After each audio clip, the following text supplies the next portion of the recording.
Et on parle de démocratie. On parle dans un état de droit. On s'intéresse un peu plus à ce qui se passe du côté du Sénégal, présidentiel au Sénégal, vers la consécration d'une vraie démocratie. Et je vais prendre l'antenne avec toi, Odilon. Aujourd'hui, on a vu ce qui se passe du côté du Sénégal depuis plus de quelques mois, depuis plusieurs mois d'ailleurs. On voit qu'il y a des tiraillements jusqu'à ce qu'on ait cet aboutissement aujourd'hui. Oui, c'est clair. Bientôt les élections du côté du Sénégal. Et qu'est-ce qu'on pourrait dire de ce modèle de démocratie qui commence à se dessiner pour le Sénégal? Parce qu'on a vu le président Macky Sall qui disait « Peu importe qu'il y ait un président ou pas, le 2 avril, je quitte le pouvoir ». Oui, écoutez, ce qu'a dit Macky Sall, je crois, est la confirmation d'un de mes propos le jour où nous avions débattu pour la première fois de ce sujet dans cette émission. J'avais dit que le plus important est que Macky Sall ne fasse pas plus d'une minute au pouvoir, qu'il s'en aille parce que la constitution la constitution sénégalaise n'est pas fermée et elle prévoit également ce qu'on appelle la vacance de pouvoir qui doit être assurée en l'espèce par le président de l'Assemblée nationale ou par l'un de ses suppléants lorsque ce dernier également est incapable. Donc ce n'est que la confirmation d'un de mes propos. Mais après, aujourd'hui on salue beaucoup le rôle qu'a joué le Conseil constitutionnel sénégalais. Encore une fois, si l'on revient un peu en arrière, le Conseil ne pouvait pas se dédire. Elle a confirmé que sa position d'antan, eh bien, depuis que Macky Sall est au pouvoir. Mais après, il y a quand même un nouvel élément qui a vu le jour dans cette histoire au Sénégal. C'est qu'il y a juste quelques jours, l'agent judiciaire de l'État, donc l'État sénégalais, a désisté face au pourvoi qu'il avait fait devant la plus haute juridiction, pourvoi qui avait été intenté contre la décision du tribunal de grande instance hors classe de Dakar, qui lui avait confirmé la candidature de Ousmane Sonko à cette présidentielle-là. Donc, encore, c'est un nouveau rebondissement dans l'affaire. Je ne sais pas maintenant quelle va être la position exacte de l'État, comment l'État sénégalais se sent aujourd'hui face à ce désistement-là, comment le Conseil constitutionnel se sent aujourd'hui face à ce désistement, même si la loi au Sénégal reconnaît que les décisions de ce Conseil-là sont sans recours. On a éliminé Sonko, on reconnaît, on désiste, et après, à la suite de ce désistement-là, je crois qu'un des effets, c'est en désistant, voilà, on renonce à la plainte ou à l'action qu'on avait intentée, mais c'est une sorte de reconnaissance tacite de la décision qui avait été rendue en amont par le tribunal de grande instance hors classe de Dakar, qui lui avait reconnu la candidature de Sonko.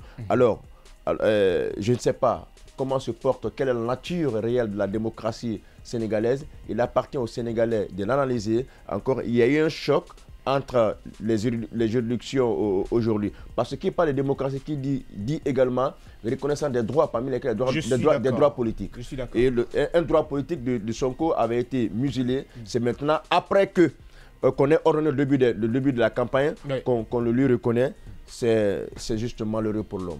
Mais ce qui est important est que l'équipe de Sonko est en train de battre campagne. Moi, je le suis sur sa page. Vraiment, c'est reluisant ce qui se passe là. C'est reluisant, mais en tout cas, on ne sait pas. Voilà, finalement, ils sont en train de battre campagne, mais pour quelle fin? Il y a cette question également qui se pose. Mais aujourd'hui, du côté de Dakar, on voit également un modèle de démocratie qui se dessine, un modèle de démocratie qui a déjà vu le jour depuis très longtemps, mais il nous montre encore cette maturité politique. Qu'est-ce qu'on pourrait globalement retenir de cette situation? Est-ce un exemple pour les autres pays de l'Afrique? Alors, d'entrée de jeu, il faut déjà rappeler que, au regard du passé récent, des événements qui se sont passés au Sénégal, il était quand même important que le président Macky Sall réitère, parce qu'il l'avait déjà dit, mais qu'il réitère le fait qu'il ne va pas rester même une minute au pouvoir.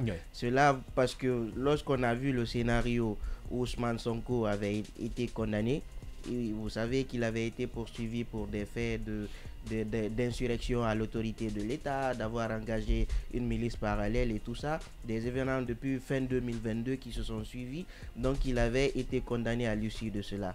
Mais après, il y a aussi la question de la liste électorale où des candidats qui étaient retenus, et il y avait eu un appel par rapport à cette décision. On était même allé devant le Conseil constitutionnel au Sénégal par rapport à cette liste parce qu'il y avait des candidats qui estimaient que leur retrait n'était pas justifié. Mais par après, le Conseil constitutionnel a tranché et a retenu la même liste et les personnes là étaient exclues.